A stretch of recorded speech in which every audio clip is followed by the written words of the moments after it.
Lift. Shimla की शाम। कड़कड़ाती ठंड में प्रांजल अपनी कार से जा रहा होता है। तभी उसका फोन बजता है। कहाँ रह गए तुम? पार्टी शुरू हो गई। Come on fast. अरे हाँ, आ रहा हूँ भाई। तुम भी ना पीछे ही पड़ जाती हो। अच्छा, सामने एक शॉर्टकट दिख रहा है, वहीं से आता हूँ। पार्टी में जाने के लिए प्रांजल शॉर्टकट ले लेता है। रोड के किनारे एक बोर्ड उल्टा पड़ा हुआ था, जिस पर लिखा हुआ था आगे जाना मना है। पर प्रांजल हड़बड़ी में बोर्ड की ओर देखता नहीं और उसी रास्ते पर चल देता है। रास्ते में एक हाथ प्रांजल की गाड़ी को रोकता है। हाथों में लाल चूड़ियां, मेहंदी, मानो नई नवेली दुल्हन हो। प्रांजल गाड़ी रोकता है। जी कहिए। मैं भटक गई हूँ, मेरी मदद कीजिए। इतने घने जंगल में मेरे फोन का नेटवर्क भी काम नहीं कर रहा। डोंट वरी, मैं भी शहर की तरफ ही जा रहा हूँ।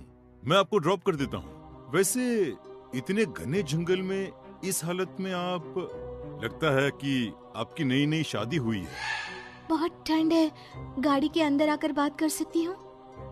I am sorry. ये लीजिए मेरी जैकेट और आप अंदर आ जाइए। सोनिया प्रांजल का जैकेट पहनकर उसके बगल की सीट पर बैठ जाती है। आई एम सोनिया, मेरी शादी नहीं हुई, होने वाली है। आज सुबह को ही मैं कुछ काम से यहाँ आई थी और रास्ता भटक गई। दोनों में बातचीत शुरू हो जाती है। धीरे धीरे अंधेरा होने लगता है। प्रांजल फ्रंट मिरर में देखता है कि पीछे की सीट पर कोई लड़की बैठी हुई है और धीरे धीरे हंसती हुई उसकी ओर देख रही है।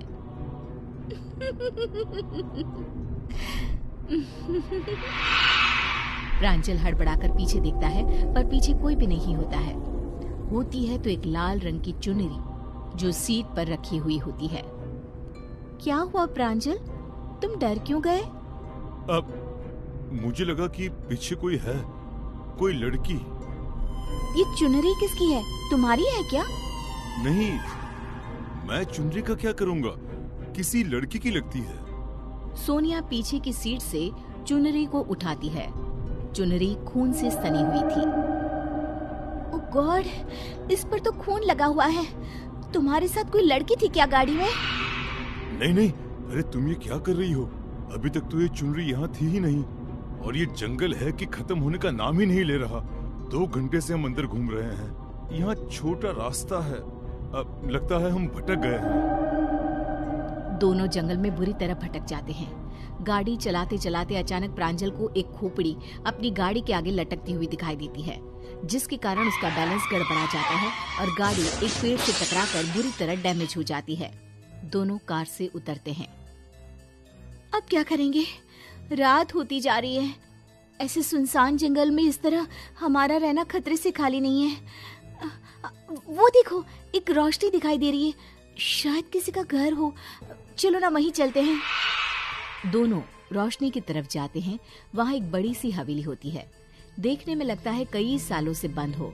उसमें से एक अजीब सा लंबे कद दाढ़ी वाला आदमी निकल कर आता है, जिसे देखते ही सोनिया डरने लगती है। वो अपनी आंखें बड़ी बड़ी कर सोनिया की ओर देखते हुए कहता है,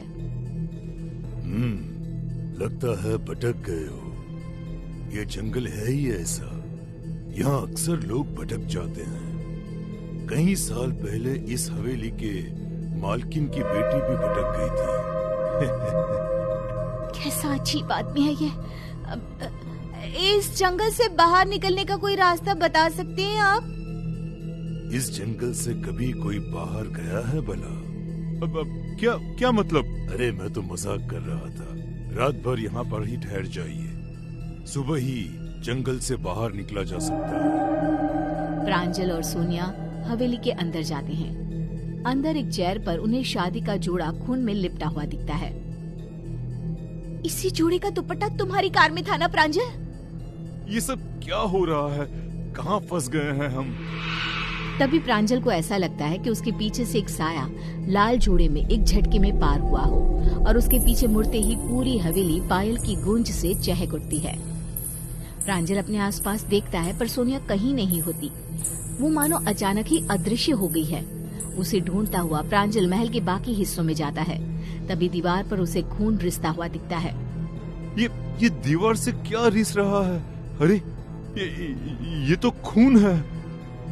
दीवार पर टंगी एक फोटो जो कपड़े से ढकी थी, उसके पीछे से खून रिस रहा था। प्रांजल फोटो के ऊपर से कपड़ा हटाता है तो वो फोटो सोनिया की थी। प्रांजल के कपड़ा हटाते ही जोरों की हवाएं चलने लगती है। तस्वीर नीचे गिर जाती है। प्रांजल घबराकर बाहर भागता है। हवेली का दरवाजा अपने आप बंद हो जाता है। यहाँ जो एक बार आता है वो फिर से लौटता नहीं है। सोनिया जी हमारे मालकिन की बेटी थी। शादी के दिन वो छत पर खड़ी इंतजार कर रही थी, पर एक दुर्घटना में बारात में शामिल सभी लोग मारे गए। ये खबर सुनते ही छोटी मालकिन छत से कूद पड़ी। कुछ समय बाद बड़े मालिक और मालकिन भी मर गए। तब मैं बहुत छोटा था, इस घर के वफादार नौकर का बेटा, और आज भी मैं अपनी वफादारी निभा रहा हूँ। सोनिया मैडम रोज इसी जंगल में अपने पति को ढूंढने निकलती है, और आज काफी दिनों बाद उन्हें तुम मिल गए। ये क्या कह रहे हो तुम? इस रास्ते पर कोई नहीं आता है। शायद तुम्हें पता नहीं था। प्रांजल को गुमशुदा हुए कई साल बीत गए। क्या हुआ उसके साथ ये कोई भी पता ना कर सका। ना प्रांजल की लाश मिली, ना कभी उसका कोई कॉल आया। एक लिफ्ट इतनी भारी पड़ेगी ये प्रांजल ने शायद कभी नहीं सोचा होगा।